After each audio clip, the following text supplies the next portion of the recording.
মেয়েরা বিয়ের আগ মুহূর্তে বাবার বাড়িতে ফুলের মতো হাসি প্রফুল্ল মুখটা দেখায়, আর যখন একটা মেয়ে বিয়ে হয় শ্বশুর বাড়িতে তাদের দেনা পাওনা মেটানো না হয় তখন কিন্তু অনেকটা তার ওপরে কথা আসে।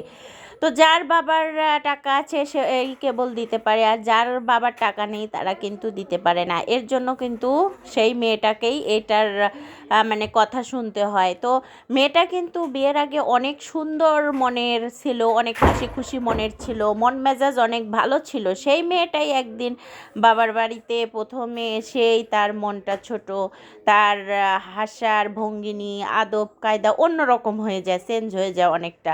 তো এখন কিন্তু ইদানিং এটাই চলছে অনেক পরিবারে, কিন্তু মানে ফ্যামিলিরা মানে মেয়েটাকে সুখে রাখতে পারছে না। অনেক মেয়েকে অনেক জ্বালা যন্ত্রণা করে, অনেক পরিবারের প্রথম মানে বউটা আসার পরে যে 7 দিন 5 দিন 1 মাস যে বসায় একটা আত্মীয়র মতো ব্যবহার করে সেটাও করে না তারা।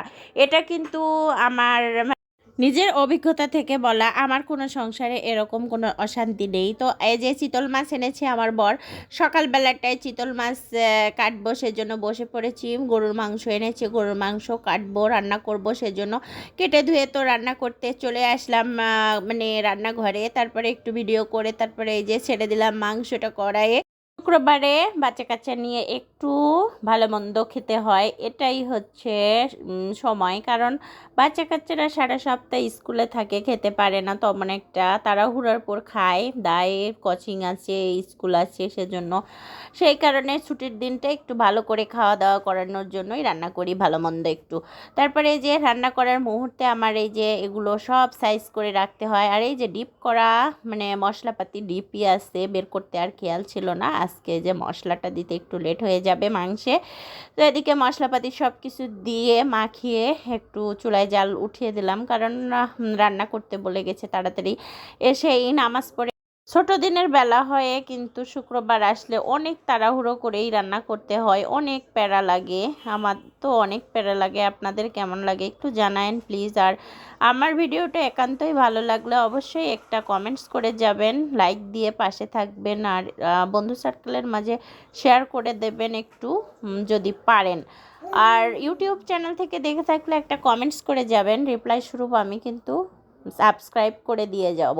তো এই যে ঝাল ঝাল মাংস খাবো সেজন্য ভাবলাম আর একটু ঝাল অ্যাড করি, তাহলে ঝাল ঝাল হবে। আর কালারটাও কেমন যেন কাছ থেকে মানে কাঁচা কাঁচা ভাব হয়েছে, সেজন্য ভাবলাম আর একটু মশলা দেই, মরিচের গুঁড়ো, সেজন্য দিয়ে দিলাম। আর এই যে মানে ফুটন্ত একদম তরকারি, দেখতেও মাশাআল্লাহ অনেক সুন্দর লাগে। বারবার এই যে মানে খুন্তিটা দিয়ে নাড়াচাড়া করে দিচ্ছিলাম। তো এখানে কিন্তু কোনো চুই ঝালও দেই নাই, মনে হচ্ছে যে চুই ঝাল দিয়ে রান্না করছি, মানে মাংসেরই হাড্ডি এরকমটা চুই ঝালের মতো হয়েছে দেখতে, মনে হচ্ছে চুই ঝাল মশলা দিয়েই রান্না করছি। কি করব, মানে দুধের স্বাদ গলে মেটাই। আমার তো আর চুই ঝাল কেনার এখানে পাই না, অর্ডার দিতে হবে। তো বরকে অনেক দিন হলেই বলছি যে চুই ঝালের মাংস এত বলে ফেমাস, তো আমাকে একটু খাওয়ায়ও। তো ও বলে যে তুমি অর্ডার দিও, তো আমি দেই না, ঘাপলাবাজি করি একটু। তো সেজন্য আর এই যে মাংসটা ওপর চুলাতে দিয়ে প্রেশার কুকারে হুইসেল বাজতে দিয়ে এদিকে সবজিটা রান্না করছিলাম। এই সবজিটা বর খেয়েছে কালকের আগের দিনও, অনেক টেস্টি হয়েছে, সেজন্য আজকে ওই এনে দিচ্ছে, বলছে আমি কাটবো। তো আমি বললাম না, তোমার আর কাটতে হবে না, আমি নেব, আমি রান্না করে দেবনি, ঠিক আছে। তো আজকেও অনেক স্বাদ হয়েছিল খেতে মাশাআল্লাহ। আজকে যে কয়টা আইটেম রান্না করেছি অনেক টেস্টি হয়েছিল খেতে। তো এই যে একটু মানে গরম পানি দিয়ে চাউলটা ধুয়ে নিলাম। চাউলে যেহেতু মানে প্যাকেটিং চাউল অনেক দিন যাবত থাকে ভেতরে, তো একটু গন্ধ আসে, সেজন্য গরম পানি দিয়ে ধুয়ে এই যে তেলের পর দিচ্ছিলাম। আর এই যে আমার লুকটা মানে রান্নাঘরের লুকটা এখন আরও সুন্দর হয়েছে, এই গাছটা অ্যাড করে অনেক সুন্দর হয়েছে। আমার ছেলে মেয়ে এনে দিয়েছে, বলছে আম্মু তোমার এই গাছটা অনেক প্রিয়, তুমি লাগাও। তো পানির মধ্যে আপাতত রেখেছি। আমার একটু ফুলের টব কিনতে হবে, বাজারে যেতে হবে, আমার তেমন একটা বাজারে যাওয়া হয় না। এই যে ছেলেকে নিয়েই রান্না করছিলাম, ওর আব্বু এসে চাউলটা নামিয়ে দিল, আমি পারছিলাম না। আমার বর অনেক হেল্প করে, আমার কাজে অনেক হেল্প করে। ও না মানে করলে আমি মানে একা একা করতে করতে আমি একদম অস্থির হয়ে যেতাম।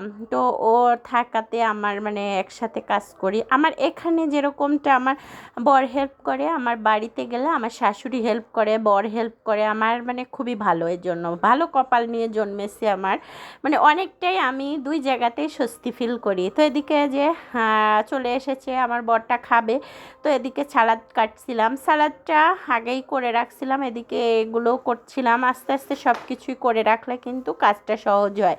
তো শুক্রবারে একটু কাজটা বেড়ে যায়, দ্বিগুণ হয়, কারণ এই যে বাজার করে আমার, আবার শুক্রবারে বাজারটা করলে সুবিধা হয় কি, ছুটির দিনে বাচ্চা কাচ্চা থাকে, মাছ কাটা থেকে সব কিছুই করে রাখলে সারা সপ্তাহ সুন্দর খাওয়া যায়।